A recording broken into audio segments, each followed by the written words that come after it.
స్థలము, దేవుని నమ్మకుండా చనిపోయిన వారికి ఒక స్థలము. ఇందాక అయ్యగారు ఒక వాక్యాన్ని చదివించాడు, మనం చదువుదాం. మొదటి తెస్సలోనికి రాసిన పత్రిక 4వ అధ్యాయం 13వ వచనం మనం చదువుకున్నాం. సహోదరులారా, నిరీక్షణ లేని ఇతరుల వలె మీరు దుఃఖపడకుండా నిమిత్తము నిద్రించుచున్న వాడిని గూర్చి మీకు తెలియకుండా మాకు ఇష్టం లేదు. యేసు మృతి పొంది తిరిగి లేచినని మనము నమ్మిన యెడల అదే ప్రకారము యేసు నందు నిద్రించిన వారిని దేవుడు ఆయనతో కూడా వెంట పెట్టుకొని వచ్చును.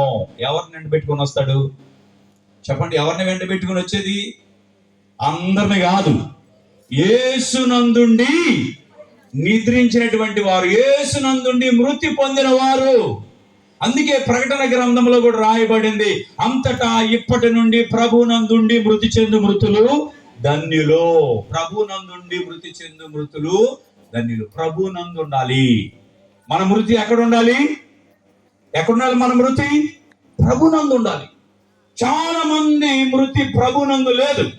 70 సంవత్సరాలు 80 సంవత్సరాలు ఉన్నాయి. అడిగితే కొంతమంది చర్చికి వెళ్ళామా, ఎన్ని సంవత్సరాలు అంటే 50 సంవత్సరాలు ఎక్స్పీరియన్స్ అయ్యా నాకంటారు. ఎన్ని సంవత్సరాలు? 50 సంవత్సరాలు. ప్రార్థన చేయని మైకి ఇప్పుడు కాదులయ్యా అని నవ్వుతూ ఉంటాను. సిగ్గు. 50 సంవత్సరాల నుంచి ప్రార్థనకి వెళ్తా, ప్రార్థన చేయమంటే సిగ్గు. మీకు కూడా పాడమని ఎత్తంటే నేనని చూస్తున్నారు మీరు కదా. చూసారా? ఇక్కడ రాయబడింది, ప్రభువునందుండి మృతి చెందే మృతులు ధన్యులు. అదే విధంగా ప్రభు ఎవరిని వెంట పెట్టుకొని వస్తాడు అంటే, ఆయన నుండి మృతి చెందిన వారిని మాత్రమే. ఆయన యేసు మృతి పొంది తిరిగి లేచినని మనం నమ్మిన యెడల అదే ప్రకారం యేసు నందు నిద్రించిన వారిని దేవుడు ఆయనతో కూడా వెంట పెట్టుకొని వస్తాడు.